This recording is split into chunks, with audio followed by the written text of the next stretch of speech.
साहेब अंबेडकर साहब को और उनके ख्यालात को मानने वाला हूं और मानने वाला था।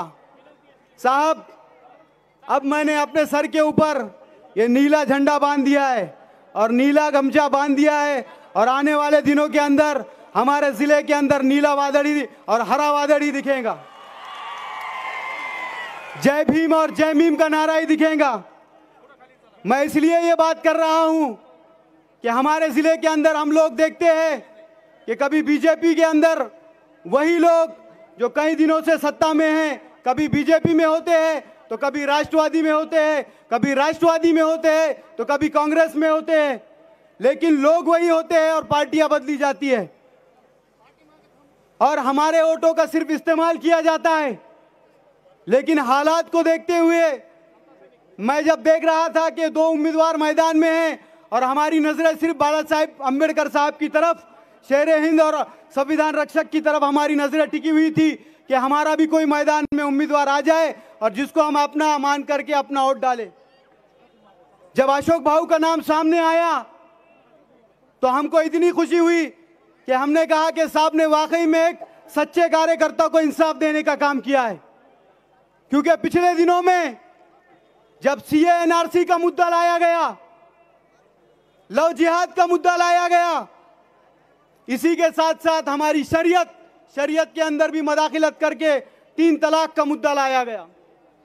आज मैं ये बात इसलिए यहां से खुल करके कर रहा हूं कि साहब ने कहा कि आप 10 से 15 मिनट बात कर लो, लोगों को समझाओ, और समझाने की जरूरत है कि हम खास तौर से मुस्लिम समाज के अंदर एक माहौल को एन इलेक्शन के मोमेंट पे बनाया जाता है कि भाई आप बीजेपी आ गई, अब बीजेपी आ गई, अब बीजेपी को रोकने के लिए हमको यही पार्टी को वोट करना पड़ेगा। और जिम्मेदार किस्म के लोग, मैं यहां से भीड़ के इस स्टेज से बाला साहब अंबेडकर साहब की क़यादत के अंदर तमाम मुस्लिम जिले के मुसलमानों से ये अपील करना चाहता हूं कि हम लोग सिर्फ डर कर और घबरा करके काम करने वाले अगरचे हम लोग होते तो आज हम यहां पर इस देश के अंदर हमारा वजूद नहीं रहता। लेकिन क्या होता है कि कुछ लोग दलाली करने के लिए और सेटिंग करते हैं, अंधेरों में बैठ करके पूरे समाज की सेटिंग कर लेते हैं और मिसाल इस तरह से देते हैं साहब कि एक ईंट है और एक पत्थर है। मेरे भाई, ईंट से भी सर फूटता है और पत्थर से भी सर फूटता है। फिर कुछ लोग मिसाल देते हैं कि एक बड़ा जालिम है, एक छोटा जालिम है, लेकिन हमारे नबी मोहम्मद रसूलुल्लाह सल्लल्लाहु अलैहि वसल्लम ने फरमाया कि जालिम का साथ मत दो, मजलूम का साथ दो। और हमारे साथ हम देखते हैं कि अंबेडकर घराने को जब देखा जाता है तो संविधान इसी घराने ने लिखा और सबसे बड़ा सेकुलरिज्म अगर कोई देश के अंदर है तो अंबेडकर घराना है। पवार साहेब, सेकुलरिज्म की बात करने से काम नहीं बनेगा, लोगों को गफलत में रख करके काम नहीं बनेगा। लोकसभा के अंदर हमारे शरीयत के अंदर मदाखिलत करके कानून लाया जाता है 3 तलाक का, और मुसलमान देखते हैं बीजेपी की बहुमत होती है और वो कानून लोकसभा में पास होता है। लेकिन हम लोगों को मालूम है नीचे स्तर का लोकसभा है, उसके ऊपर राज्यसभा है। राज्यसभा के अंदर तो ये इंडिया अलायंस में आज जो लोग हैं इनका बहुमत था, लेकिन क्या कर दिया गया, शक्तिमान और गंगाधर साहब एक ही है। ये अब हम समझ चुके हैं और नौजवानों को समझाना है कि राज्यसभा के अंदर शरद पवार साहब खुद और उनके एक एमपी प्रफुल्ल पटेल साहब, ये दोनों गैर हाजिर होते हैं। उसी के साथ कांग्रेस के 5 उम्मीदवार गैर हाजिर होते हैं, समाजवादी पार्टी के 2 उम्मीदवार गैर हाजिर होते हैं, और आरजेडी के और दीगर पार्टियों के सेकुलरिज्म का दम भरने वाले गैर हाजिर होकर के बीजेपी को बताते हैं कि तुम सामने से मारो, हम पीछे से मारेंगे और देश के अंदर इनको खत्म करने का काम करेंगे। आज 48 सीटों के ऊपर महाआघाड़ी ने उम्मीदवार उतारे, लेकिन एक भी उम्मीदवार मुसलमान नहीं दिया, क्योंकि इसलिए आज हम लोग देखते हैं कि लोकसभा से महाराष्ट्र के अंदर मुसलमानों की क़यादत खत्म करने का काम किया जा रहा है। इस चीज को समझना पड़ेगा और सच्चे संविधान रक्षक को समझना पड़ेगा। अरे, मैं फैक्ट पे बात करने के लिए आया हूं। छोटा सा मंत्रालय है केंद्र का, जिसके अंदर रामदास अठवले साहब को एक मंत्रालय दिया गया है, जिसके अंदर 1 साल का अभी का बजट आया 13,000 करोड़ रुपए। और हम लोग हमारे जिले में अक्सर देख रहे हैं कि टक्केवारी के ऊपर जो सत्ताधारी भी और बगैर सत्ताधारी भी है लोगों को काम बांटते हैं, 15% हो 10% हो। अगरचे 10% ही पकड़ लिए तो 1300 करोड़ रुपए एक साल का एक मिनिस्टर का कमाई होती है, तो 5 साल का अगरचे हमको उसका कैलकुलेशन करें तो 6,500 करोड़ होते हैं। मैं यहां से दावे के साथ ये बात कह सकता हूं कि अगरचे अंबेडकर साहब ने किसी की भी हुकूमत हो अगरचे कहा कि मैं तुम्हारे साथ आना चाहता हूं तो उनके जूतियों में आकर के बैठेंगे और 4 मिनिस्ट्री उनके कदमों में रखेंगे। ये क्यों कह रहा हूं मैं? ये कहने की वजह यह है कि लोग कहते हैं ये फलानी बी टीम, हम की बी टीम। अरे बी टीम तो राष्ट्रवादी है जो बीजेपी की बी टीम है। इस चीज को समझना पड़ेगा। CNRC आया, बाबा साहेब अंबेडकर के वंशज सामने आए बाला साहेब और कहा कि मुसलमान तुम घरों में बैठो, मैं इस देश के अंदर के, इस महाराष्ट्र के अंदर के वंचित समाज को साथ लेकर के विरोध करूंगा। और ये काले कानून का साहब ने बंबई के अंदर विरोध किया। दूसरा मुद्दा ट्रिपल तलाक का आया, साहब ने उसका भी जो है तो खुलकर के विरोध किया। पिछले दिनों हमारे ऊपर शाहीन बाग के आंदोलन चले। मैं दावे के साथ कह सकता हूं उलमाए कराम का मकाम हमारे सरों के ऊपर है। हम उनकी इज्जत करते हैं, उनका एहतराम करते हैं। राय के इख्तिलाफात हमारे हो सकते हैं क्योंकि असहाब में भी इख्तिलाफात थे, साहबा के अंदर भी इख्तिलाफात थे, लेकिन उनका मुकाम हमारे पास बड़ा है। मैं उनसे भी अब अदबन गुजारिश करना चाहता हूं कि हमारे अपने कौन है पहचानो और हमारे दुश्मन कौन है पहचानो। डरने और घबराने का काम नहीं है। जहां पर ईमान होगा वहां पर डर नहीं होगा और जहां पर डर होगा वहां ईमान नहीं होगा। बड़े बड़े फिरौन आए, अल्लाह तबारक व तआला ने गारत कर दिया। हमको इस चीज को समझना पड़ेगा कि जो उम्मीदवार जो हमारे सामने आगाड़ी ने दिया है वो उम्मीदवार अपने आप को सेकुलर बता करके काम कर रहा है। लेकिन मुझे बताइए कि पिछले दिनों शाहीन बाग के आंदोलन हुए, कौन से आंदोलन के अंदर शामिल हुआ? एक आंदोलन में अगर कोई बता दे मैं उसकी गुलामी करूंगा। लेकिन हमारा शहर जो लोकसभा का उम्मीदवार है अशोक बाविंगे, यहां से माजलगांव तक और पूरे महाराष्ट्र के अंदर हर शाहीन बाग को जो तो पाठिंबा देते फिर रहा था। यह चीज को समझना पड़ेगा और अपनी क़यादत को मजबूत करना पड़ेगा कि हम बाला साहब अंबेडकर के साथ अगर खड़े होते हैं तो आने वाली दिनों के अंदर तुम्हारी आवाज ऐवान असेंबली में होंगी, ऐवान पार्लियामेंट में होंगी। हमने पिछले दिनों देखा कि साहब के सपोर्ट पे औरंगाबाद के अंदर एक खासदार चुनकर के भी आया और हमारी आवाज ऐवान के अंदर लेकर के गया। तो आने वाले दिनों के अंदर मेरी अपील है तमाम दलित और मुस्लिम भाइयों से, अंबेडकर वादियों से कि आने वाले वक्त कम है, बोलना बहुत था, लेकिन आने वाले दिनों के अंदर हमको अशोक बाविंगे की निशानी गैस है, इस बटन को दबाना है और दबाने के बाद उनको कामयाब बनाना है। मैं यही कहकर के अपनी बात खत्म करता हूं। व आखिर दावाना अल्हम्दुलिल्लाह रब्बिल आलमीन। यानंतर धनगर समाजाच्या वतीनं आदरणीय श्रद्धेय बाळासाहेब आंबेडकर यांचा या ठिकाणी सत्कार होणार आहे।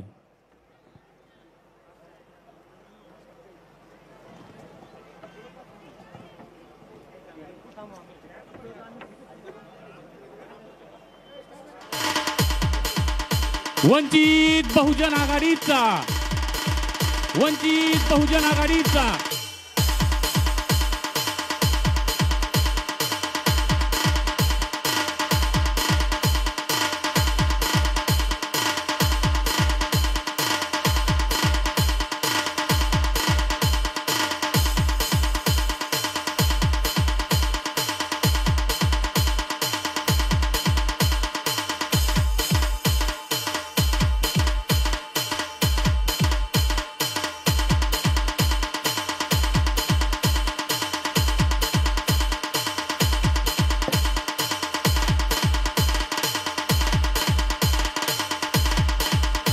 या ठिकाणी धनगर समाजाच्या वतीनं आदरणीय बाळासाहेब आंबेडकर यांचा सत्कार संपन्न होत आहे।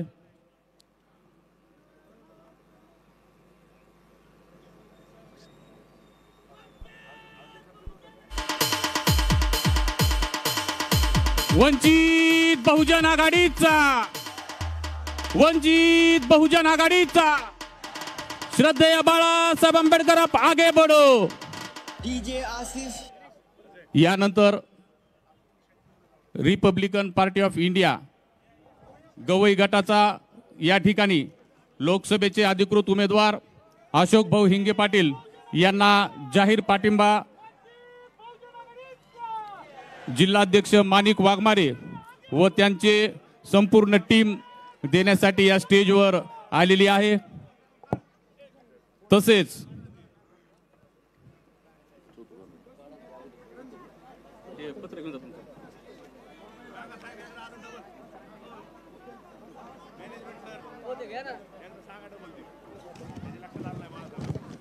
Republican Party of India Gavai गट तसंच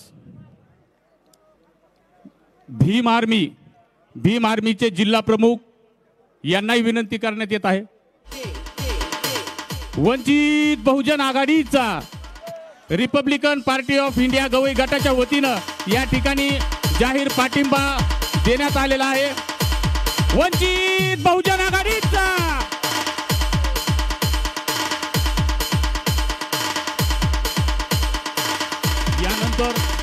यानंतर भीम आर्मीचे जिल्हा प्रमुख यांना विनंती करण्यात येते की त्यांनी या ठिकाणी येऊन आपला पाठिंबा द्यावा। सिद्धार्थ मायदळे जिल्हाध्यक्ष भीम आर्मी।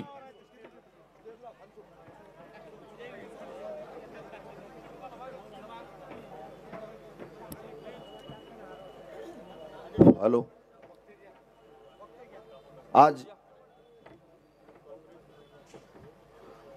आज या ठिकाणी तुम्हा सर्वांचे लाडके नेते वंचित बहुजन आघाडीचे राष्ट्रीय अध्यक्ष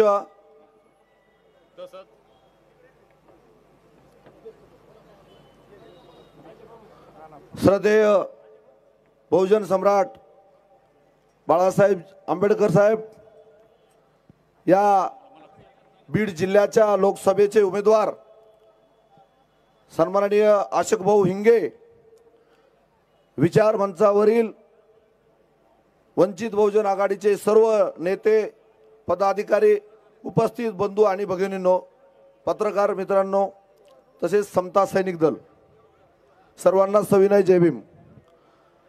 आज वंचित बहुजन आघाडीच्या प्रचार सभेच्या निमित्ताने आपण या ठिकाणी एकत्र आलेलो आहोत। मी Republican Party of India Gavai गटाचा बीड जिल्ह्याचा अध्यक्ष म्हणून सर्वप्रथम अशोक भाऊ हिंगे यांना संपूर्ण जिल्ह्यामध्ये जिल्हा कार्यकारिणीच्या वतीने, संपूर्ण जिल्ह्याच्या वतीने जाहीर पाठिंबा देतो। हा पाठिंबा काल सांगलीमध्ये श्रद्धेय बाळासाहेब आणि रिपब्लिकन पक्षाचे राष्ट्रीय नेते डॉक्टर राजेंद्रजी गवई साहेब हे दोघेही एका चंद्रहार पाटलांच्या सभेच्या निमित्ताने उपस्थित होते सांगलीमध्ये, आणि माझं बोलणं झालं, साहेब जर तुम्ही सांगलीमध्ये श्रद्धेय बाळासाहेबांसोबत एका कार्यक्रमाला गेलात, मी 2019 मध्ये सन्माननीय तत्कालीन लोकसभेचे अध्यक्ष प्राध्यापक जाधव सर यांच्या प्रचारात सुद्धा सहभाग घेऊन पाठिंबा दिला। त्याची प्रचिती पावती श्रद्धेय बाळासाहेब आणि या ठिकाणी औरंगाबाद येथे झालेल्या कार्यक्रमात मी दिली। आज त्याच हिशोबाने, त्याच पद्धतीने अनेक ठिकाणचे मला फोन आले की रिपब्लिकन पक्षाची भूमिका काय आहे, परंतु डॉक्टर बाबासाहेब आंबेडकरांनी जो आपल्याला मताचा अधिकार दिलेला आहे, तो मताचा अधिकार हा योग्य दिशेने आणि योग्य उमेदवाराच्या पाठीमागे उभं करण्यासाठी आमच्या रिपब्लिकन पक्षाच्या सर्व आघाड्या, मग त्यामध्ये महिला आघाडी असेल, युवक आघाडी असेल, कामगार आघाडी असेल, चालक मालक आघाडी असेल, अशा सर्व आघाड्यांनी एक निर्णय घेतला आणि एक मताने वंचित बहुजन आघाडीचे उमेदवार सन्माननीय अशोक भाऊ हिंगे यांना पाठिंबा देण्याचं ठरवलं। काल 5 तारखेला गवई साहेबांचं माझं बोलणं झालं, त्यावर मी अशोक भाऊ हिंगेशी संपर्क केला, त्यांच्याशी चर्चा केली आणि कुठल्याही अटी शर्तीच्या नसताना, कुठल्याही अटी शर्ती न मांडता या ठिकाणी मी जाहीर पाठिंबा दिला आणि तो त्यांनी स्वीकारला। या ठिकाणी मला संयोजकांनी बोलण्याची संधी दिली, बोलण्यासारखं भरपूर आहे, परंतु या ठिकाणी बाळासाहेबांना आपल्याला सर्वांना ऐकायचं आहे। एवढंच बोलतो, या ठिकाणी थांबतो। धन्यवाद। जय भीम, जय बुद्ध, जय भारत। वंचित बहुजन आघाडीचे स्टार प्रचारक तैयब जफर साहब इनसे यांनी या सभेला संबोधित करावं। आदाब, जय भीम। वंचित बहुजन आघाड़ियांचा आवाज अगर बीड़ से निकले तो दिल्ली तक अभी जाए, तब वो आवाज के साथ अशोक हिंगे पाटिल भी जाएंगे। वंचित बहुजन आघाड़ियांचा जय भीम। मंच पर बैठे हुए वंचित बहुजन आघाड़ी के जान शान शेरे महाराष्ट्र आली जनाब प्रकाश अंबेडकर साहब, बीड़ जिला के एक ऐसे लड़त नेता जो इलेक्शन में नहीं, हर दौर में, हर वक्त, हर समाज के लिए लड़ते रहे, ऐसे वंचित बहुजन आघाड़ी के बीड़ जिला के उम्मीदवार अशोक जी हिंगे पाटिल और वंचित बहुजन आघाड़ी के तमाम पदाधिकारी। दोस्तों, हम लोकसभा के चुनाव में हैं और लोकसभा का चुनाव 5 साल में एक बार हमें अपना मुस्तकबिल बदलने के लिए, हमें अपनी तकदीर बदलने के लिए एक मौका देता है, और वो मौका सिर्फ 5 साल में एक बार हमारे पास आता है, और उस एक मौके का अगर हम सही इस्तेमाल कर ले तो फिर 5 साल हमारे आने वाली नस्लें अच्छे से गुजार सकती है। और अगर हमने ये मौका सही से नहीं इस्तेमाल किया तो फिर 5 साल आने वाले दिनों में हमारे ऐसे बच्चे जो पढ़ना चाहते हैं उनको पढ़ाई के लिए कोई साधन मुहैया नहीं होते, जो नौकरियां करना चाहते हैं उन्हें सरकारी नौकरियां नहीं मिलती, और जिन्हें नौकरियां मिल जाती है उनको रिटायरमेंट के बाद पेंशन नहीं मिलती, वो परमानेंट नहीं हो पाते। ये तमाम मुद्दे अगर हम चाहते हैं कि आने वाले दिनों में ना हो तो हमें चाहिए कि हमारे वोट का सही इस्तेमाल हो। और वोट का सही इस्तेमाल क्या होगा? मैं आज बिल्कुल आपसे ना तालियों की अपेक्षा करता हूं, ना नारेबाजी की अपेक्षा करता हूं। आज बात मुद्दे की होगी, आज बात संविधान की होगी, आज बात लोकसभा में हमारी नुमाइंदगी की होगी। आज हम ये तय करेंगे कि हमारे मसले, हमारे विवादों जो हमारे खिलाफ इस्तेमाल किए जाते हैं उसके लिए कौन लड़ेगा, तो वो हमारे बीच का शख्स होगा और नाम अशोक हिंगे पाटिल होगा। मराठा समाज का मसला हो, मुस्लिम समाज का मसला हो, दलित समाज का मसला हो या किसी भी समाज का मसला हो, किसी का धर्म ना देखते हुए अगर कोई कंधे से कंधा लगाकर हमारे साथ चला है तो वो नाम इस बीड़ जिले के अंदर अशोक हिंगे पाटिल है। मैं ये नहीं कहता कि आप सिर्फ हमारी सभाएं देखो और वोट दो, मैं ये बिल्कुल नहीं कहता, लेकिन मैं ये जरूर कहता हूं कि अशोक हिंगे पाटिल अगर तुम्हारे साथ हर जगह कंधे से कंधा लगाया हुआ तुम्हें खड़ा दिखा तो तुम्हारा फर्ज बनता है वोट देना और लोकसभा में भेजना। और अगर हमने ऐसा नहीं किया तो क्या होगा? हम इस देश के लिए बहुत कुछ करते हैं लेकिन हमारे ऊपर इल्जामात आते हैं। किसी ने क्या खूब कहा है कि हम ही को कातिल कहेगी दुनिया, हमारा ही कत्लेआम होगा, हम ही कुएं खोदते फिरेंगे, हम ही पे पानी हराम होगा। और अगर यही मसलिहत रही तो मुझे ये डर है कि कल को न कोई अब्दुल हमीद होगा न कोई अब्दुल कलाम होगा। अगर मुसलमान ये चाहते हैं कि इस बीड़ जिला से अब्दुल हमीद निकले, अब्दुल कलाम निकले, तो मुसलमानों को ये चाहिए कि जो तुम्हारे साथ हर जगह खड़ा रहा उसके साथ खड़े रहे, उसको ताकत दे जो तुम्हें ताकत देने का काम करता है। मुद्दे बहुत सारे हुए पिछले 5 सालों में इस महाराष्ट्र के अंदर, मुसलमानों के सिलसिले में हुए, दलितों, SC OBC के सिलसिले में हुए, मराठा समाज के सिलसिले में हुए। हर जगह अपने आप को आगे खड़े करने वाली शख्सियत अगर कोई थी तो आदरणीय बाड़ा साहब की थी। अब हमारी ये जिम्मेदारी बनती है कि आदरणीय बाड़ा साहब के हाथ मजबूत करें। हमने दूसरों की ढाल को ताकत दी कि हम उसकी ढाल के पीछे छुपेंगे, हम इसकी ढाल के पीछे छुपेंगे।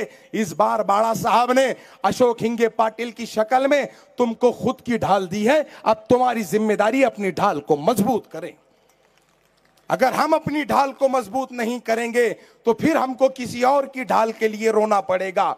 महाविकास आघाड़ी से यहां पर उम्मीदवार है, अगर आप महाविकास आघाड़ी को वोट देते हैं तो क्या गारंटी है कल को वो बीजेपी में जाकर शामिल ना हो जाए। मैं ये बात क्यों कह सकता हूं, क्योंकि बाड़ा साहब ने ये कहा था महाविकास आघाड़ी से कि आप मुझे राइटिंग में लिख कर दो कि चुन के आने के बाद ना महाविकास आघाड़ी, ना इसका कोई अलायंस पक्ष, ना कोई पक्ष का कोई उम्मीदवार बीजेपी में जाएगा। इस तरीके का मेरे को लिख के दो। किसी में हिम्मत नहीं हुई बाड़ा साहब को लिख कर देने की।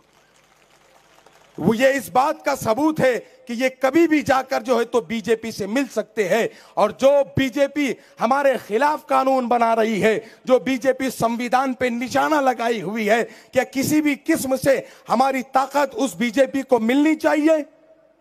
मिलनी चाहिए कि नहीं मिलनी चाहिए, आप बताएं। जब नहीं मिलनी चाहिए तो हमारा अपना उम्मीदवार अशोक हिंगे पाटिल की शक्ल में हमारे बीच में है। अब हमारा यह काम है आने वाली 13 तारीख को वंचित बहुजन आघाड़ी के उम्मीदवार आदरणीय अशोक हिंगे पाटिल को वोट दे। हमारी निशानी गैस सिलेंडर है, इस निशानी को घर घर पहुंचाए। हमको आदरणीय बाड़ा साहब को सुनना है। मैं आप तमाम को और बाड़ा साहब के बीच में ज्यादा वक्त नहीं लूंगा।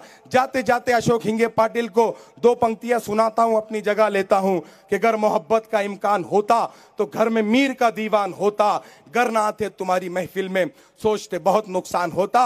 व आखिरु दावाना अनिल हम्दुलिल्लाहि रब्बिल आलमीन। आदाब, जय भीम।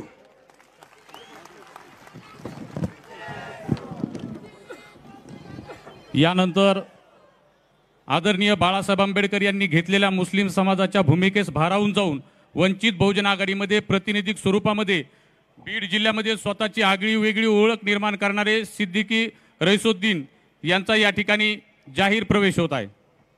त्यांना विनंती आहे यानंतर वंचित बहुजन आघाडीचे राज्य उपाध्यक्ष सर्वजित दादा बनसोडे यांना विनंती करतो की त्यांनी त्यांचं मत या ठिकाणी व्यक्त करावं। वंचित बहुजन आघाडी बीड लोकसभेचे अधिकृत उमेदवार,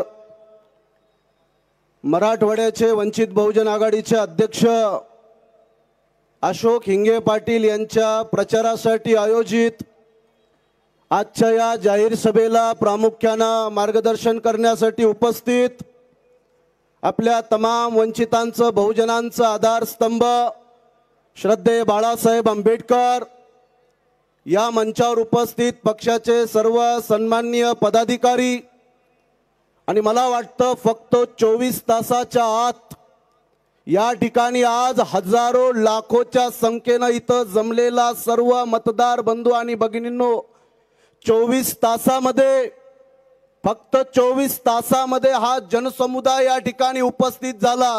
ह्या 24 तासात हजारो लाखो लोकांना मैदानात आणणारे एकमेव नेते आदरणीय श्रद्धेय बाळासाहेब आंबेडकरांसाठी एकदा जोरदार टाळ्या वाजवून, कारण महाराष्ट्राच्या राजकारणात आणि या बीडच्या राजकारणात काल बीडमध्ये नरेंद्र मोदी आले, अंबाजोगाईमध्ये आले, बाळासाहेब आंबेडकरांनी अंबाजोगाईमध्ये सभा घेतली। त्या सभेचा धसका आणि त्याची भीती भारतीय जनता पार्टीला वाटली, याचा मला मनस्वी खूप आनंद झाला। भारतीय जनता पार्टीला समजलं आणि मी या बीडच्या लोकांना एक साधा प्रश्न करतो, अरे जेव्हा गोपीनाथ मुंडेंचा मृत्यू झाला साध्या इंडिकाचा धक्का लागला आणि मुंडे साहेबांचा मृत्यू झाला आणि देवेंद्र फडणवीसांचं हेलिकॉप्टर तीनदा पडलं तरी टरबूज फुटलं नाही. ते म्हणतात की खूप नशीबवान मुख्यमंत्री उपमुख्यमंत्री आहेत.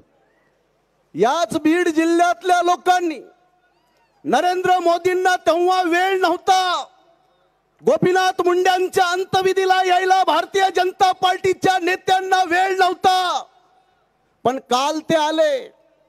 चिक्कीताईच्या घोटाळ्यावर पांघरून टाकायला आले. मी आपल्या सर्वांना एवढीच विनंती करणार आहे, साहेबांचं मार्गदर्शन ऐकायचं आहे. साहेब, या जिल्ह्यातल्या सामान्य लोक त्रस्त आहेत. बीड जिल्ह्यातल्या शेकडो गावांमध्ये साधं पिण्याचं पाणी नाहीये.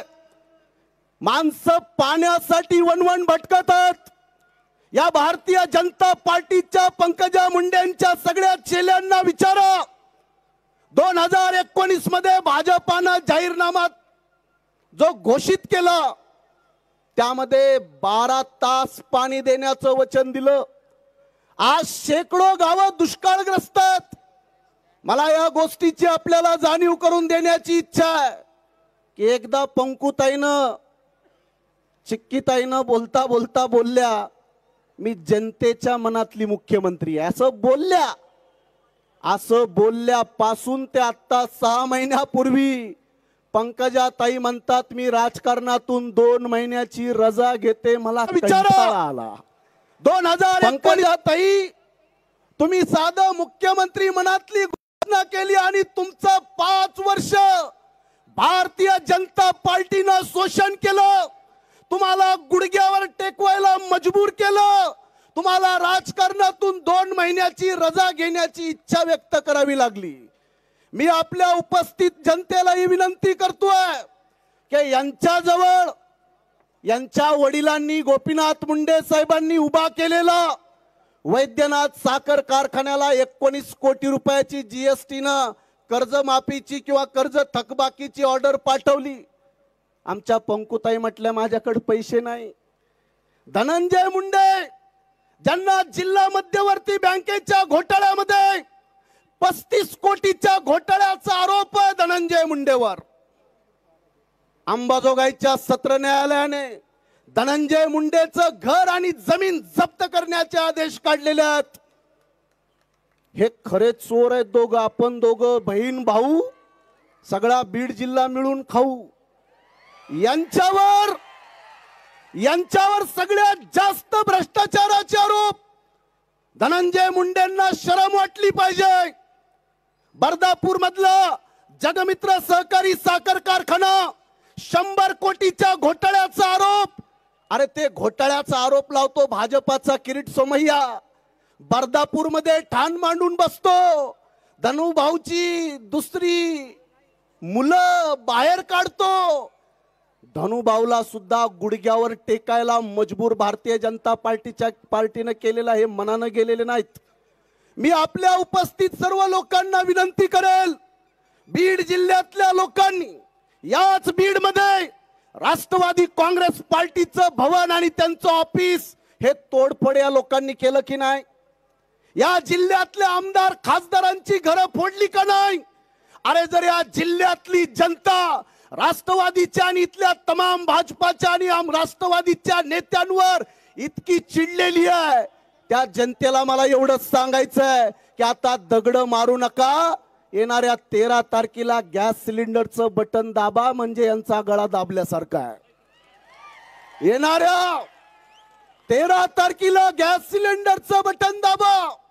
आमचा एक शायर म्हणतो की शांति के दामन पर क्रांति का दाग लगा दो, बहुत अंधेरा हो चुका है, एक चिराग लगा दो, और जिसने लिखी है तुम्हारे किस्मत में गुलामी, ये भीम के बच्चों उस व्यवस्था को आग लगा दो. या व्यवस्थेला, ज्या व्यवस्थेनं तुम्हाला आदिवासी केलं, मागासवर्गीय केलं, बेरोजगार केलं, गरीब केलं, उद्ध्वस्त केलं, बेचिराग केलं, त्या व्यवस्थेला संपवायचं असेल तर एकच नेता आणि सेनापती मैदानात आहे, श्रद्धेय बाळासाहेब आंबेडकर. ते तुमच्या माझ्या हक्काधिकाराची लढाई लढत आहेत. बांधवांनो, बऱ्याच गोष्टी बोलण्यासारख्या आहेत, पण आपण सर्वजण, बीडची जनता या जिल्ह्यातल्या कोणत्याही आमदार खासदाराला ऐकायला तयार नाही. गावागावामध्ये त्यांच्यावर बहिष्कार आहे. या जिल्ह्यामध्ये 3.5-4 लाख फुले शाहू आंबेडकरांना मानणारा मतदार आहे. आदरणीय बाळासाहेब आंबेडकरांना मानणारा मतदार आहे. मी आपल्या सर्वांना विश्वास देतो की आपण 13 तारखेला गॅस सिलेंडरचं बटन दाबा. वंचित बहुजन आघाडीचा मराठवाड्यातला खासदार, बीड मधून वंचित बहुजन आघाडीचा खासदार अशोक हिंगे पाटलांच्या रूपाने तुम्हाला पाहायला मिळणार आहे. वंचित बहुजन आघाडी या संपूर्ण महाराष्ट्रामध्ये अत्यंत ताकदीने आपला पक्ष लढतोय. मी एवढी आपल्या सर्वांना विनंती करेल की या दोन्ही भावा बहिणींच्या काही भानगडीत पडू नका. तू माझी पाठ खाजव, मी तुझी पाठ खाजवतो, एवढंच या दोघा भावा बहिणीचं राजकारण आहे. आणि या राष्ट्रवादीच्या पुढाऱ्यावर मी जास्त बोलणार नाही, कारण हा त्यांचाच पेरलेला माणूस आहे. जिधर वडा उधर खडा, जसा आपल्याकडे रामदास आठवले असतो, जिधर वडा उधर खडा, तसा हा राष्ट्रवादीतला रामदास आहे. बजरंग बाप्पा आणि त्याच्या चेल्यांना मला एवढंच सांगायचंय, गल्ली बोळात भांडणं लागल्यास काही काही कुत्रे ढुंगणात शेपूट घालून भुकतात. बघितले? ढुंगणात शेपूट घालून भुकणारं कुत्र पुढच्या कुत्र्याला एवढंच सांगतं, मी टाइमपास म्हणून भुकतोय, मला काही भांडण करायचं? हे टाइमपास म्हणून उभं आहे. भारतीय जनता पार्टीला बीड जिल्ह्याच्या मातीत जर कोण गाडू शकतं, श्रद्धे बाळासाहेब आंबेडकर, वंचित बहुजन आघाडी.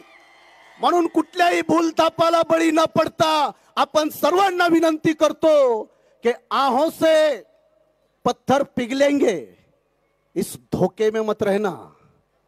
आहों से पत्थर पिघलेंगे, इस धोखे में मत रहना. और कहीं तुम्हें इंसाफ मिलेगा, इस धोखे में मत रहना. इस देश के जर्रे जर्रे पर तुम्हारा हक है यारो, मगर कोई बुला बुला के देगा, इस धोखे में मत रहना.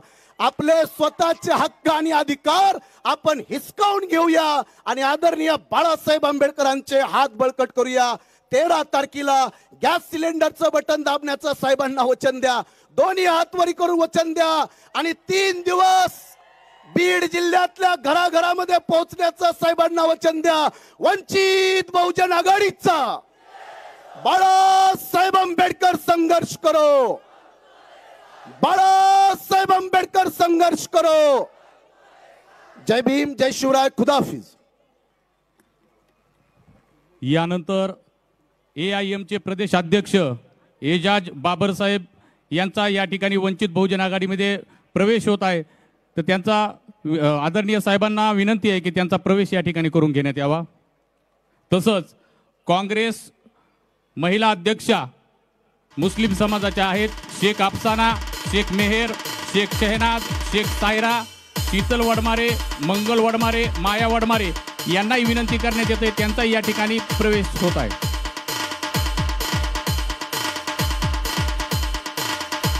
यानंतर वंचित बहुजन आघाडीचे अधिकृत उमेदवार अशोक हिंगे पाटील यांना विनंती करतो की त्यांनी या सभेत संबोधित करावे.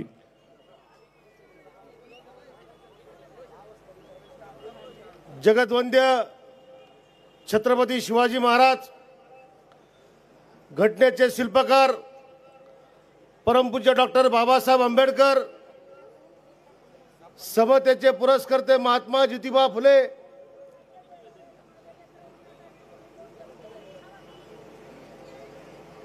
माता सावित्रीबाई फुले,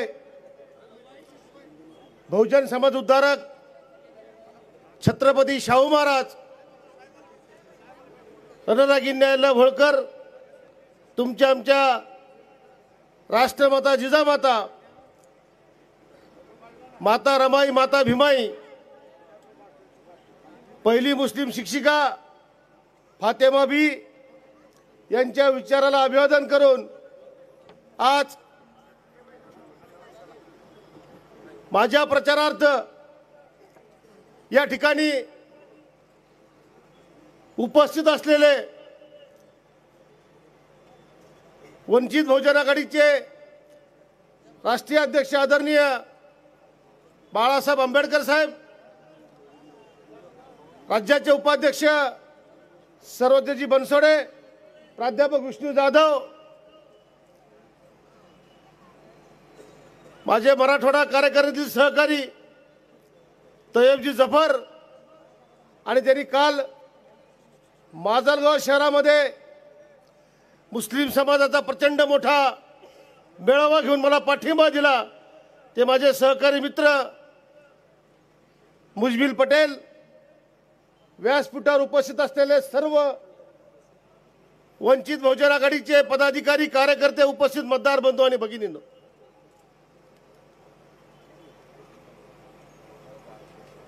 लोकसभेची निवडणूक आता ही अंतिम टप्प्यामध्ये आलेली आहे. वंचित बहुजन आघाडीचे कार्यकर्ते आणि पदाधिकारी ग्रामीण भागामध्ये जाऊन पक्षाची भूमिका, पक्षाचे विचार या ठिकाणी मतदाराला सांगत आहेत. मतदाराचा उत्स्फूर्त पाठिंबा आपल्याला मिळत आहे. उमेदवारी अर्ज दाखल करत असताना कार्यकर्त्यांना कुठल्याही गाड्या घोड्या न देता हजारोच्या संख्येने कार्यकर्ते या बीड शहरामध्ये उपस्थित झाले. आंबेजोगाईला बाळासाहेबांच्या उपस्थितीमध्ये 2 दिवसापूर्वी सभा झाली. त्या सभेला सुद्धा हजारोच्या संख्येने जनसमुदाय उपस्थित राहिला. आणि आज सुद्धा काल सकाळी बाळासाहेबांचा फोन आला की उद्या मी बीड शहरामध्ये येतोय, मला मतदार बंधू भगिनीशी संवाद साधायचा आहे. काल वर्तमानपत्रामध्ये बातमी दिली, आपण या मोठ्या संख्येने उपस्थित राहिला, याबद्दल मला असं वाटतंय येणाऱ्या काळामध्ये 13 मेला प्रचंड बहुमताने तुम्ही माझ्या पाठीशी उभा राहणार आहात, हा मला ठाम असा विश्वास आहे. साहेब, मोदींची सभा आपली सभा झाल्यानंतर आंबेजोगाईमध्ये मोदींची सभा झाली. मी वर्तमानपत्रामध्ये वाचलं की माणसं त्या ठिकाणी रोजानं आणली गेली. काही विद्यार्थी कर्मचारी त्या ठिकाणी, कृषी महाविद्यालयाचे विद्यार्थी त्या ठिकाणी बीडवरून आंबेजोगाईला घेऊन गेले. म्हणजे आता गर्दी जमत नाही, त्यांना गर्दी जमावी लागते. आणि मात्र आपल्याकडे स्वतःहून कार्यकर्ते उत्स्फूर्तपणे या ठिकाणी उपस्थित आहेत. साहेब, राष्ट्रवादीच्या पवार साहेबांची सभा कॅन्सल झाली माजलगावची. आता उद्याची सुद्धा आंबेजोगाईची सभा होते की नाही होते हे लोकांच्या मध्ये नाही, त्या उमेदवाराच्या मनामध्ये शासकता आहे. अचानक सभा का कॅन्सल झाली? राष्ट्रवादीचा उमेदवार आणि भारतीय जनता पार्टीचा उमेदवार आता जातीपातीच्या नावावर मतं मागायला लागलेत. मी बीड जिल्ह्याच्या विकासाच्या मुद्द्यावर ही निवडणूक लढवणार आहे. मला जातीपातीवर मतं मागायचा मला प्रश्न निर्माण होत नाही, कारण ज्या जातीमध्ये जन्मलो त्या जातीसाठी प्रामाणिक काम करणारा हा अशोक हिंगे कार्यकर्ता आहे. दुसऱ्या जातीवर, कुठल्या जातीवर अन्याय अत्याचार कधी करणारा कार्यकर्ता नाही. त्या राष्ट्रवादीच्या उमेदवाराला आता जात आठवते, पण ज्यावेळेस मराठा आरक्षणाचा प्रश्न निर्माण झाला, गेल्या 7 महिन्यापासून या महाराष्ट्रामध्ये आंदोलन सुरू आहे. या भारतीय जनता पार्टीच्या राज्य सरकारने महिलांवर अत्याचार केला, लाठीचार्ज त्या ठिकाणी झाले, गोळीबार झाला, अनेक महिला त्या ठिकाणी जखमी झाल्या. पण त्यांचे अश्रू पुसायला या राष्ट्रवादीच्या उमेदवाराला वेळ मिळाला नाही. राज्यापासून दुसऱ्या दिवशी जर कुणी आला असेल ते सध्या बाळासाहेब आंबेडकर आमचे अश्रू पुसण्यासाठी त्या ठिकाणी आले. जातीने मराठा असून चालणार नाही, तो कर्माने मराठा असला पाहिजे. तो राष्ट्रवादीचा उमेदवार मराठा समाजाकडे गेला की मराठ्यांच्या, मी मराठा आहे मला मतदान करा. मुसलमानाकडे काल परवा गेले आणि सांगितलं की मुसलमानाची ही पार्टी आहे राष्ट्रवादी काँग्रेस पार्टी, धर्मनिरपेक्ष पार्टी आहे म्हणले, मला त्या ठिकाणी मतदान करा. मी पत्रकारांसमोर आवाहन करतो, या महाराष्ट्रामध्ये ज्यावेळेस NRC CAAचा या देशामध्ये प्रश्न निर्माण झाला, पहिला दादरच्या मुंबईच्या दादरच्या भागामध्ये एकाही मुसलमानाला बरोबर न घेता 18 पगड जातीच्या भटक्या विमुक्त लोकांना बरोबर घेऊन श्रद्धेय बाळासाहेब आंबेडकरांनी त्या ठिकाणी दादरमध्ये NRC CAAच्या विरोधामध्ये पहिला रस्ता रोको केला आणि NRC CAA लागू होऊ देणार नाही ही भूमिका बाळासाहेब आंबेडकर घेतली. नंतर मुस्लिम समाज जागृत झाला. गावागावामध्ये शाहीन बागच्या नावाखाली आंदोलन सुरू झाली. मुसलमान समाज 2-2 महिने सकाळ संध्याकाळ त्या ठिकाणी रस्त्यावर बसला. पण या मुसलमानाच्या आंदोलनामध्ये जर हा बजरंग सोनवणे उमेदवार जर कुठं दिसला असेल तर मी त्याला 1 लाख रुपये द्यायला तयार आहे. त्याचा फोटो मला दाखवा, मी त्याला 1 लाख रुपये द्यायला तयार आहे. मराठा आरक्षणामध्ये सहभागी नाही, मुसलमानाच्या आंदोलनामध्ये सहभागी नाही, पण निवडणूक आल्या की मात्र मराठ्यांची मतं मागायची, मुसलमानाची मतं मागायची. पण या जिल्ह्यातला मतदार आता जागृत झाला आहे. कुठल्या राजकीय पुढाऱ्याचं तो ऐकणार नाही. सर्वसामान्य गोरगरीब मराठा असेल, वंचित उपेक्षित असेल, बाळासाहेबाला मानणारा या ठिकाणी मतदार असेल, त्यांनी आता ठरवलंय कुठल्याही परिस्थितीमध्ये आता वंचित बहुजन आघाडीला या 13 तारखेला आपण मतदान करून मला अशोक हिंगेला त्या ठिकाणी लोकसभेमध्ये पाठवायचे. गावागावामध्ये निर्धार झाला साहेब. गावागावामध्ये साहेब वर्गाने होऊ लागलेले आहेत. ज्या ज्या ठिकाणी आंबेडकर जयंती झाली, ज्या ठिकाणी मुसलमान समाजाचे कार्यक्रम झाले, त्या ठिकाणी जयंतीचे उरलेले पैसे अशोक हिंगेला त्या ठिकाणी उमेदवारी प्रचारासाठी द्या म्हणून या ठिकाणी लोक पाकिट घेऊन येत आहेत. तुम्ही आंबेजोगाईमध्ये बघितलं साहेब. म्हणजे लोकांनी ठरवलं की आप अशोक हिंगे को हम नोट भी देंगे और वोट भी देंगे. या ठिकाणी जास्त वेळ तुमच्यामध्ये बाळासाहेबांच्या मध्ये मी आड येणार नाही, पण निश्चितपणे या बीड जिल्ह्याच्या विकासाच्या प्रश्नावर जी भूमिका मी साहेब घेतलेली आहे, या बीडला रेल्वे आली पाहिजे, कारण आमच्या बीडला रेल्वेला आली पाहिजे आमच्या बीडकरांचं स्वप्न आहे. पण मात्र आमचं ते स्वप्न आता स्वप्न राहतं की काय अशी परिस्थिती निर्माण झालेली आहे. 261 किलोमीटर पैकी फक्त 61 किलोमीटरचं काम झालेलं आहे. जोपर्यंत बीड जिल्ह्यामध्ये रेल्वे येणार नाही, तोपर्यंत दळणवळणाची साधनं येणार नाहीत, तोपर्यंत आमच्या बीड जिल्ह्यामध्ये मोठे उद्योगधंदे येणार नाहीत. आज साहेब आमचा हजारो तरुण त्या ठिकाणी ऊस तोडायला पश्चिम महाराष्ट्रामध्ये जातोय. जर रेल्वे आली असती आतापर्यंत तर मोठे उद्योगधंदे आमच्या बीड शहरामध्ये आले असते, बीड जिल्ह्यामध्ये आले असते आणि आमच्या सुशिक्षित बेरोजगारांच्या हाताला काम त्या ठिकाणी मिळालं असतं. पण दुर्दैवानं या ठिकाणी आतापर्यंतच्या खासदारांनी त्या संसदेमध्ये कधी रेल्वेचा प्रश्न मांडला नाही किंवा जे नवीन प्रस्तावित रेल्वे मार्ग आहेत त्यांच्या सर्वेक्षणासाठी किंवा त्या ठिकाणी निधी सुद्धा उपलब्ध करून देण्याचं काम आतापर्यंत खासदारांनी केलेलं नाही. म्हणून या ठिकाणी मी चळवळीचा कार्यकर्ता आहे. मराठा समाज असेल, धनगर समाजाचा असेल, मुस्लिम समाजाच्या कोर्टानं 5% मान्य केलेल्या आरक्षणासंदर्भात असेल, सातत्याने रस्त्यावर उतरणारा, मग रेल्वे प्रश्नासाठी सुद्धा अजून एक पत्रकारांनो बांधवांनो, जर रेल्वेच्या आंदोलनामध्ये माझ्या समोरचे दोन्ही उमेदवार जर त्या ठिकाणी रेल्वेच्या आंदोलनामध्ये कुठं जर अटक होताना दिसले असतील, त्यांच्यावर जर गुन्हा दाखल असेल तर माझा आज सुद्धा पाठिंबा द्यायला तयार आहे. त्यांनी फक्त गुन्हा दाखवा. रेल्वेच्या प्रश्नासाठी बजरंग सोनवणे आणि पंकजा त्यांनी कुठे आंदोलन केले, रस्ता रोको केला, एकही आंदोलनाची केस त्यांनी दाखवावी. हा अशोक हिंगे बाळासाहेबांच्या आदेशानं त्या दोघांना पाठिंबा द्यायला तयार आहे. मात्र विकासाच्या प्रश्नावर बोलायचं नाही. विकासाच्या प्रश्नावर जे आंदोलन या जिल्ह्यामध्ये उभा राहिले त्या आंदोलनामध्ये सहभागी व्हायचं नाही. मात्र या जिल्ह्यातल्या लोकांना भावनात्मक करून निवडणुकीच्या काळामध्ये गुमराह करायचं आणि स्वतःची तुंबडी भरून घ्यायचं काम हे दोन्ही उमेदवार करणार आहेत. म्हणून या प्रस्तावित उमेदवाराला येणाऱ्या 13 तारखेला या बीड जिल्ह्याच्या विकासासाठी घरी बसवा आणि माझ्या सगळ्या चळवळीतल्या कार्यकर्त्याला आपण आशीर्वाद द्या एवढी या ठिकाणी विनंती करतो. थांबतो. जय शिवराय, जय भीम, जय मीम. आणि वंचित बहुजन आघाडीची ताकद वाढत आहे. आष्टी येथील गोसावी समाजाच्या काही महिला आलेल्या आहेत. त्यांना या वंचित बहुजन आघाडीमध्ये प्रवेश करायचा आहे. त्यांना विनंती आहे की त्यांनी स्टेजवर यावं.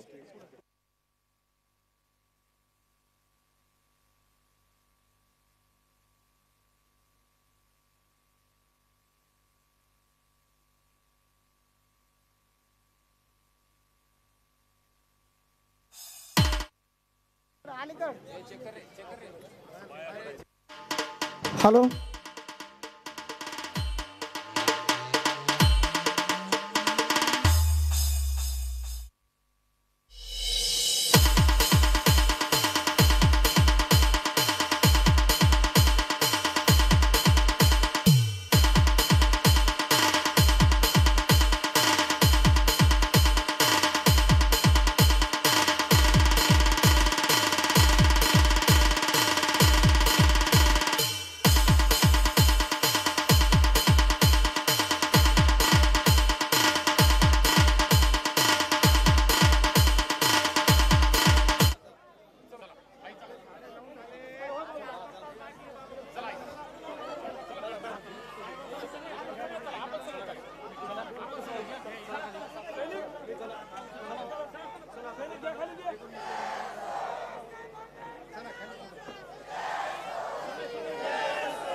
अशोक हिंगे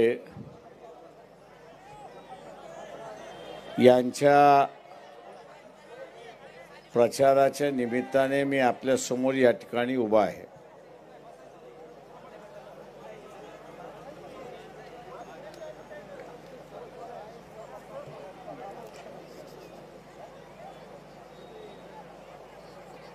बीड जिल्ह्याची निवडणूक ही आता रंगात आली आहे असं मी त्या ठिकाणी म्हणणार आहे.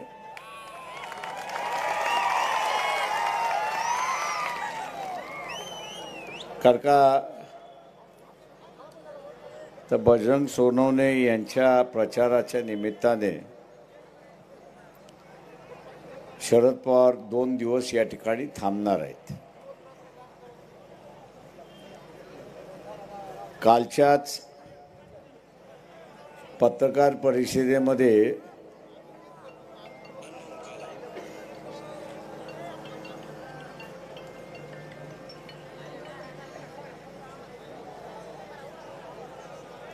स्टेजवरचे जेवढे उभे आहेत सगळ्यांनी खाली बसा.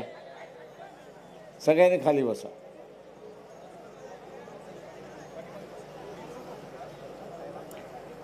कालच्याच पत्रकार परिषदेमध्ये शरद पवारांना पक्षाच्या वतीने आम्ही विचारलं की एका बाजूला आपण असणारा म्हणताय की बीजेपीला आपण असणारा हरवलं पाहिजे, सत्तेपासून खाली खेचलं पाहिजे आणि उद्या प्रचाराच्या निमित्ताने आपण तेच वाक्य ह्या ठिकाणी वापरणार याची मला सारा खात्री आहे. पण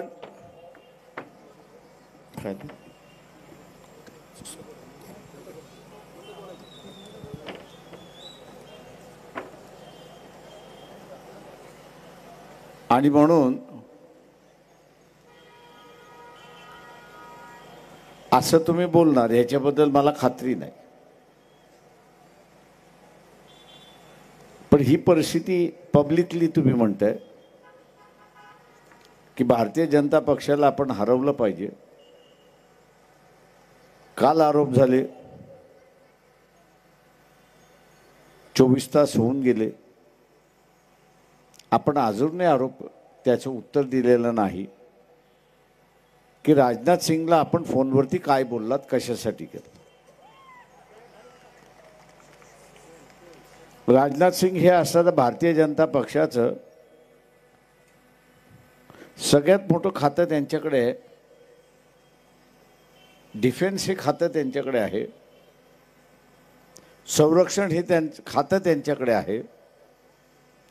त्याच्यामुळे हा सुद्धा एक वजनदार माणूस आहे. बीजेपीमध्ये एक वजनदार माणूस आहे. या वजनदार माणसाला अचानक आपण फोन का केला, काय बोलणं झालं? लोकसभा झाल्यानंतर पुन्हा एकत्र यायचं अशीच चर्चा झाली का? आणि ते जर असेल तर इथल्या मतदारांनी ते लक्षात घ्यावं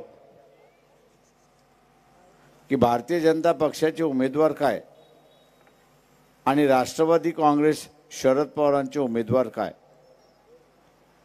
कोणी निवडून आलं तर मोदींबरोबर जाणार, कोणी निवडून आलं तर मोदींबरोबर जाणार. आणि मग जो मोदींचा विरोध करतोय याचं होणार काय? फसवल्या जाणार आहात हे आपण सर लक्षात घ्या. आणि म्हणून उद्या फसवले जाणार नाही, उद्या फसवले जाणार नाही याची दक्षता आपल्याला सर घ्यायचं असेल तर मी इथल्या असणाऱ्या मराठा समाजाला आवाहन करतोय की त्यांनी बजरंग सोनवणे NCPचे शरद पवारांचे उमेदवार आहेत, त्यांना मतदान करू नये हे आवाहन मी त्यांना असणारं या ठिकाणी करतोय.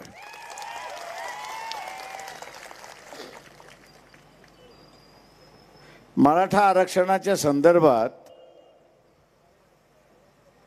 मराठा आरक्षणाच्या संदर्भात शरद पवारांनी भूमिका घेतली आहे का? तर नाही.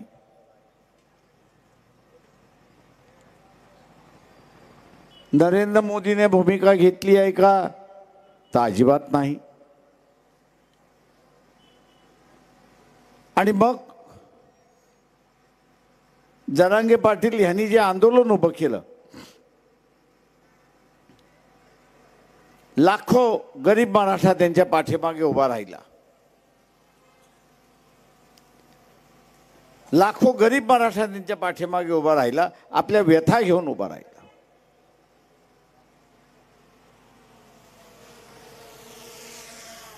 या गरीब मराठ्याला मला असं विचारायचं आहे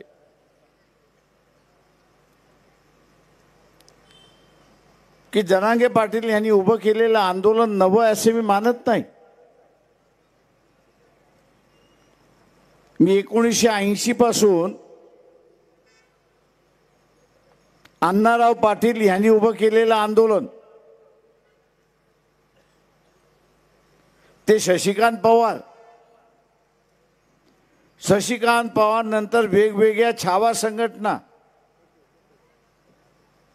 त्याच्यानंतर वेगवेगळ्या असणाऱ्या जिजाऊ संघटना, या सगळ्यांना मोडायचं काम कोणी केलं असेल आणि या सगळ्यांना नेस्तनाबूत करायचं काम कोणी केलं असेल, महाराष्ट्रातला एकमेव माणूस आहे. कोण आहे?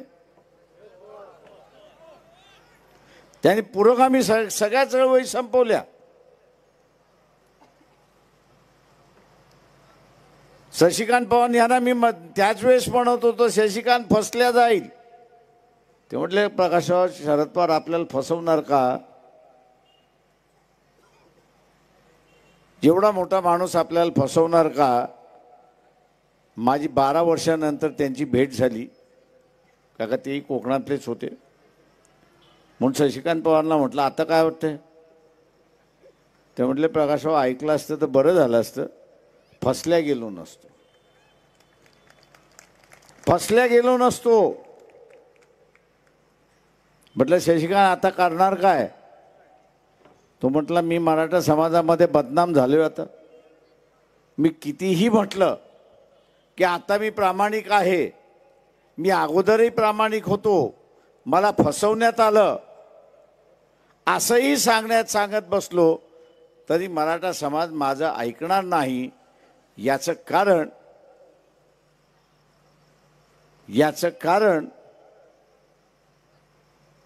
की एकदा समाजाने मतदान दिलं आणि एकदा शब्द दिला की तो त्या प्रमाणात वागतो, अशी असणारी परिस्थिती आहे. मी दुर्दैवाने म्हणेन की ह्या ज्या आयाराम गयारामच्या यादीमध्ये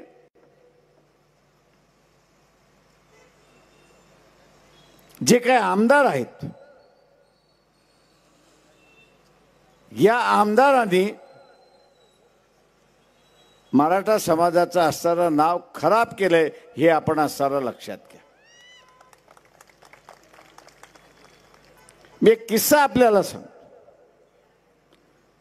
सोनिया गांधीच्या नागरिकतेवरनं शरद पवारांनी पक्ष सोडला, त्यांनी वेगळा पक्ष काढला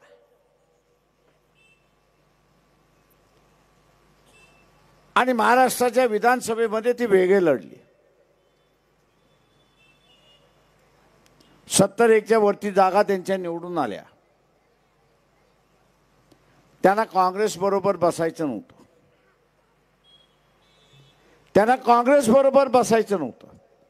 म्हणून त्यांनी असणारा बीजेपी बरोबर समझोता करण्याचा प्रयत्न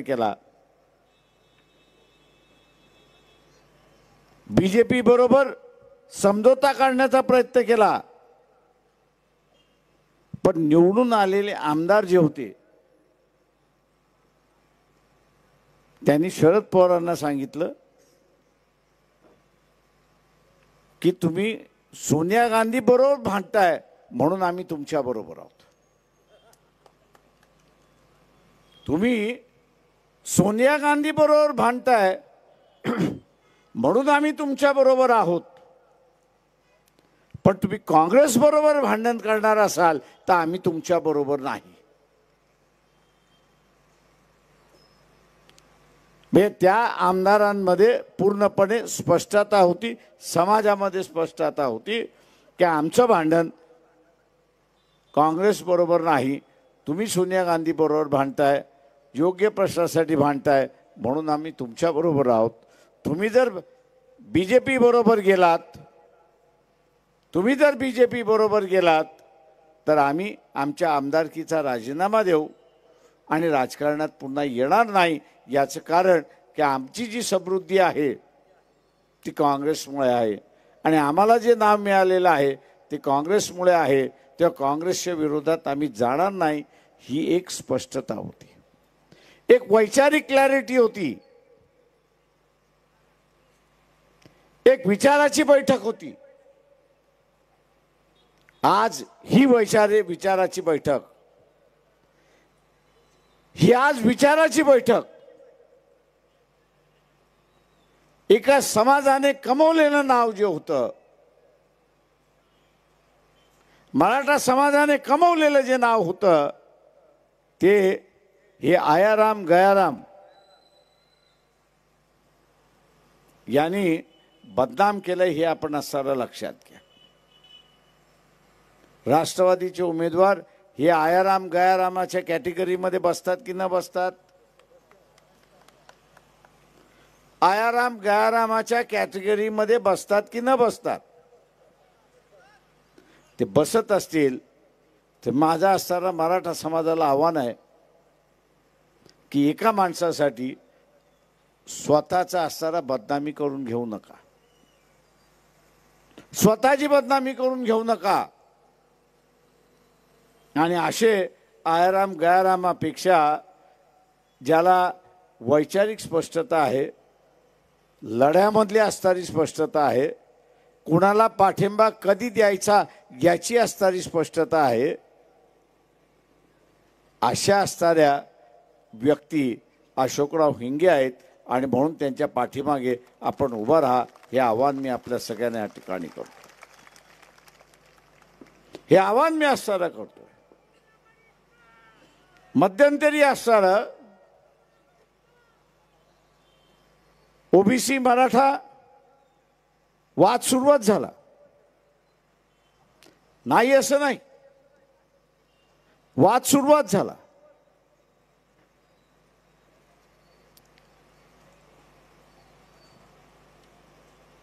शेवटी आपण बघितलं असेल की बा आमचं ताट वेगळं पाहिजे,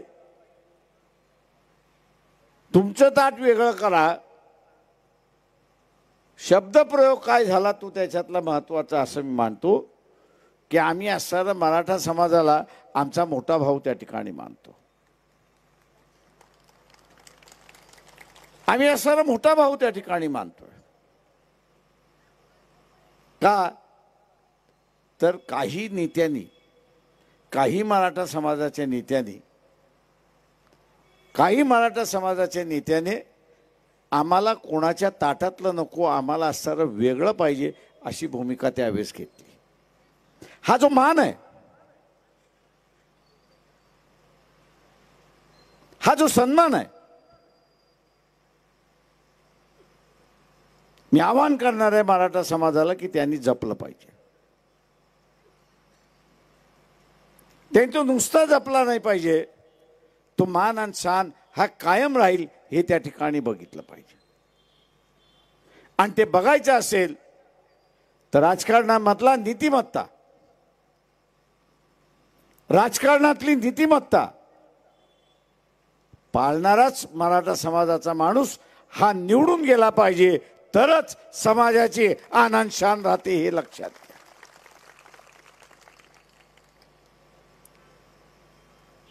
तरच आनंद शान राहते हे आपण लक्षात घ्या. उद्याच्या साऱ्या कालावधीमध्ये जे मागच्या 4 महिन्यामध्ये किंवा 2.5 वर्षामध्ये आयाराम गयारामाचं झालं आराम गारामाचं पुन्हा चालू राहिलं, ते आज हा जो मोठा भाऊ म्हणून संबोधल्या जाते ते कदाचित पुढे संबोधल्या जाईल का याच्याबद्दल मला असणारी शंका आहे. याच्याबद्दल मला असणारी शंका आहे. याचं कारण मी या ठिकाणी म्हणतोय की उद्या आपण संबोधून तरी मिळणार आपल्याला काय? नीतिमत्ताच राहिलेली नाही, वैचारिक बैठकच राहिली नाही. काय खरं काय खोटं हे कळलं नाही. कुठल्या कुठल्या ह्याला पाठिंबा द्यायचा, कुठल्या ह्याला द्यायचा नाही, ही जी एक वैचारिक बैठक होती तीच संपलेली आहे. आणि ती वैचारिक बैठक एकदा संपली की मग आपल्या हाताला काही लागणार नाही. त्याच्यामुळे आपण सामान्य होतो अशी परिस्थिती आहे. आणि म्हणून मी आव्हान या ठिकाणी करतोय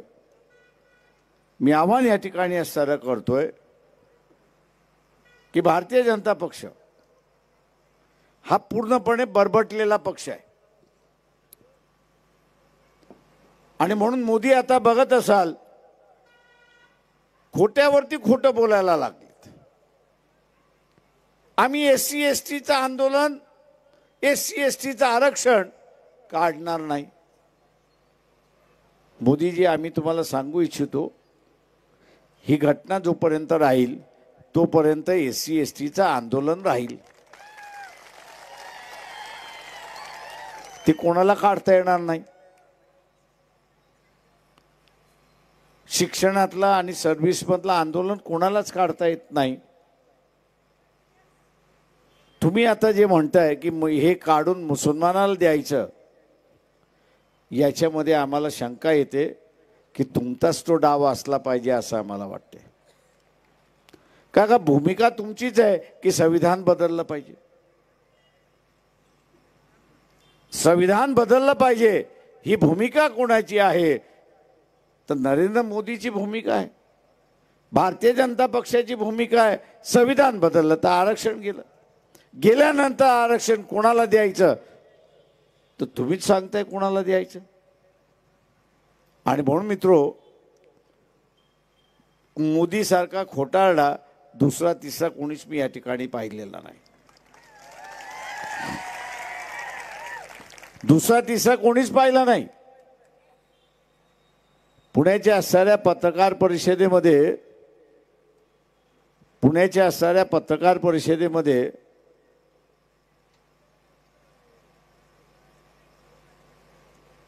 मोदीने या देशाला असुरक्षित करण्याच्या मार्गावरती आणलेला आहे. त्यांनी असुरक्षित मार्गावरती आणलेला आहे. मालदीव सारखं असणारं जे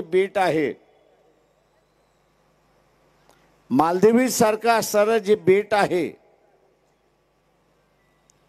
की ज्या बेटावरती अगोदरच्या सरकारने त्यांच्याशी करारनामा करून भारताच्या सुरक्षितेसाठी आणि बोटींचे चाचेगिरी करतात त्यांच्या सुरक्षेसाठी तिथे आपलं सैन्य ठेवलं होतं.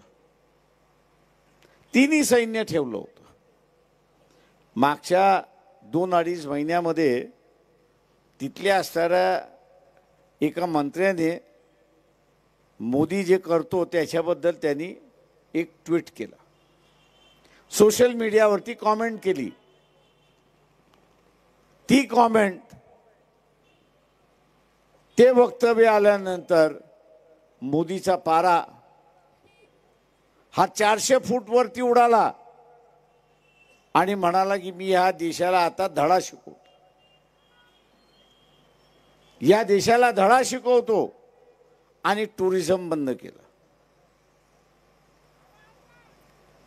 तिथल्या जनतेने, पंतप्रधानांनी सांगितलं एका मंत्र्यांनी केलेलं आहे, हे काही देशाने, मालदीव देशाने केलेलं नाही, त्याच्यामुळे तुम्ही डोक्यामध्ये राग घेऊ नका.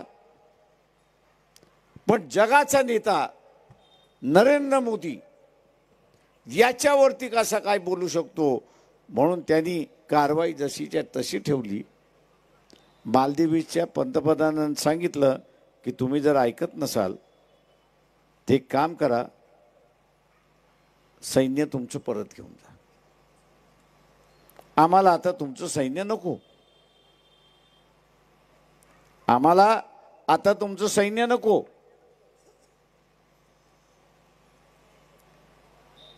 आणि मग हे विनंत्या करत बसले. ते म्हटले नाही तुमचं सैन्य घेऊन जा. मी आज असताना भारतीय जनता पक्षाला विचारतो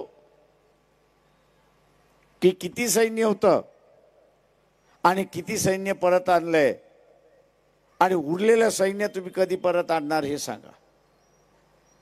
म्हणजे ज्या मालदीवच्या बेटावरती भारतीय सैन्य होतं, समुद्र मार्गाने होणाऱ्या हल्ल्याचं एका प्रकारचं भारताला सुरक्षितता होती, ती सुरक्षितता मोदीने घालवली हे आपण लक्षात घ्या. देश मोठा की मोदी मोठा?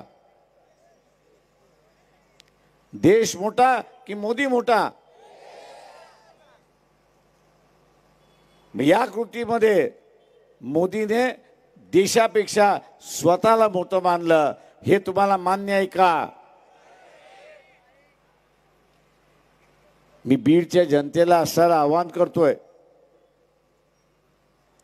मी बीडच्या जनतेला असं आवाहन करतोय की जो माणूस स्वतःला देशापेक्षा मोठा मानतो आणि त्या पक्षाच्या कार्यकारिणीमध्ये एवढी हिंमत नाही की त्याला असं विचारावं रोकावं,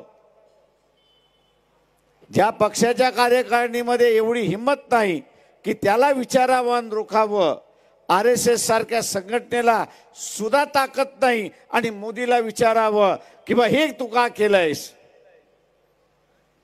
अशा असणाऱ्या संघटनेच्या हातामध्ये पुन्हा ह्या देशाची सत्ता जाणार नाही. याची दक्षता आपण सगळ्यांनी या ठिकाणी घेतली पाहिजे, हे लक्षात घ्या. आपण पुन्हा ही लक्षात घेतली पाहिजे की अशा माणसाच्या हातामध्ये सत्ता जाता कामा नये. मित्रो, मोदीच्या असणाऱ्या ह्या वागणुकीला आणि ज्या पद्धतीने असणारं धार्मिक राजकारण, अतिरेकी धार्मिक राजकारण चाललेलं आहे, त्याच्यामुळे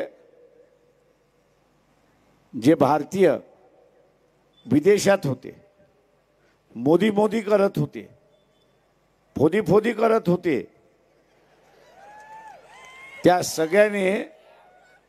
सगळ्यांनी यावेळेस त्याच्या बाजूने हटले.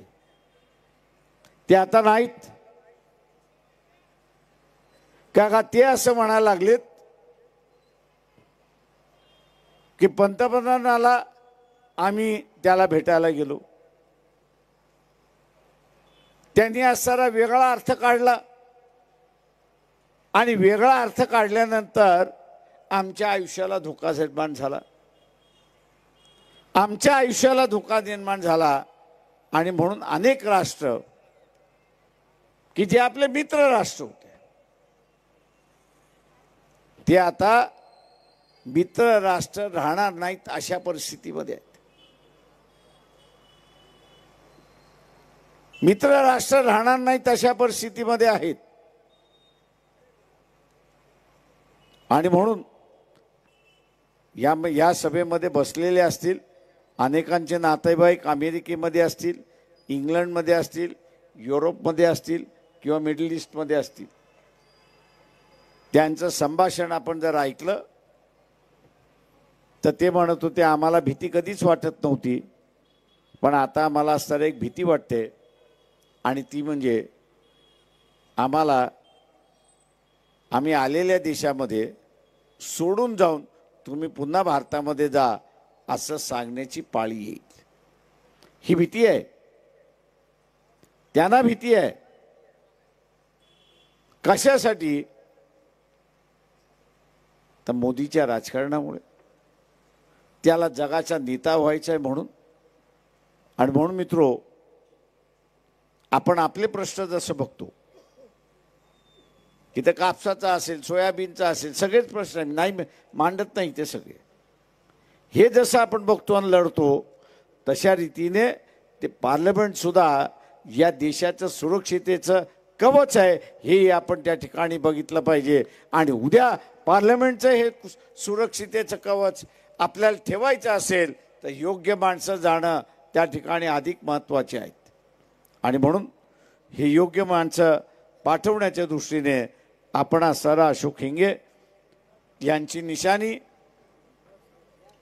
हिंगे यांची निशाणी, अशोक हिंगे यांची निशाणी, तेव्हा गॅस सिलेंडरचं बटन दाबून आपण यांना प्रचंड मताने विजयी करा हे आवाहन करतो आणि आपली रजा घेतो. वंचित बहुजन आघाडीचा, वंचित बहुजन आघाडीचा आपण या सभेला उपस्थित राहिलात त्याबद्दल वंचित बहुजन आघाडी बीड जिल्ह्याच्या वतीने आपले आभार व्यक्त करतो. आता नाही कुणा बाब ग म्हणे भीमा कोरे गाव ग, खरोखरी नवी क्रांती केल्यासारखं वाटतंय, खरोखरी नवी क्रांती केल्यासारखं वाटतंय. बाळासाहेबांना पाहून ग, बाळासाहेबांना पाहून ग भीम परतून आल्या.